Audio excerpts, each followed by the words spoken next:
Hello everyone, I'm Caleb Crump. And my name is Connor Kluke. Today we're going to be talking about moral courage. Moral courage is a very prevalent subject in today's business world. There are many examples of businesses who have failed when employees have made the wrong ethical decision when faced with a moral dilemma. So the first thing to do is to understand what moral courage is. Now, moral courage has two parts. Understanding what is right and wrong and choosing to follow what is right, despite external or internal forces that are trying to pressure you to do otherwise. Now, once we understand what moral courage is, we can work on developing it, and so when we are faced with a big decision, we will have the strength to say no.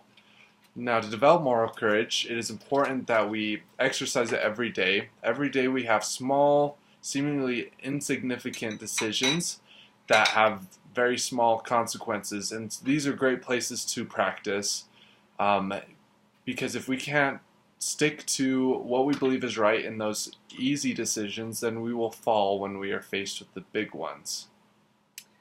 So, in a research paper done by a Mr. Cressy, he came up with what we would call the fraud triangle. And the fraud triangle was basically three reasons why people committed fraud in the first place or started performing with poor ethics.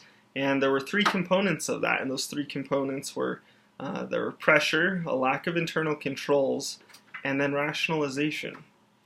And so when employees were faced with pressure, either to meet high expectations that were unachievable, or they had external financial pressure, things like that, they would commit fraud, either to make more money to meet their needs, or they would commit fraud by increasing numbers to reach goals that were unattainable. The second part was the lack of internal controls. When there was a lack of internal controls, employees would see opportunities where they could exploit the company and take advantage of things that hadn't quite been worked out yet. And because of the lack of internal controls, they were put in a position where they had to make the decision and choose between right and wrong. And when you're have a decision placed before you, I'm sure most people would say they would do the right thing. But when it's actually put to the test, like Caleb explained, if they haven't all along been building that will up to do the right thing, they could fail. The third part was rationalization.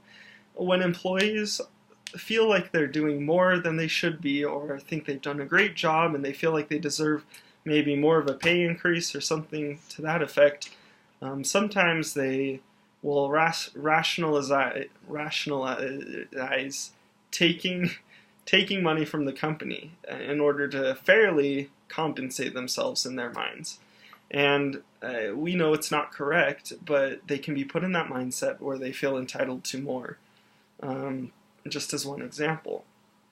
So in conclusion, what we want you to take away from this presentation is that good moral courage and good ethics are not developed overnight. There's something to be constantly worked on. We've seen many examples in the business world of people who are, they seem like good people, they seem like sound people, and they are good people, but in the moments of pressure, they're not able to stand up to the heat.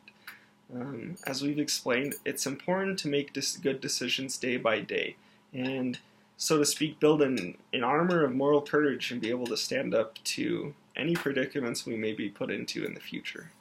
Yeah. Along with Connor said, those who have failed, you may have never guessed that they would have tried committing fraud, like Betty Vinson. But being aware of these traps can help us make the right decision in the end.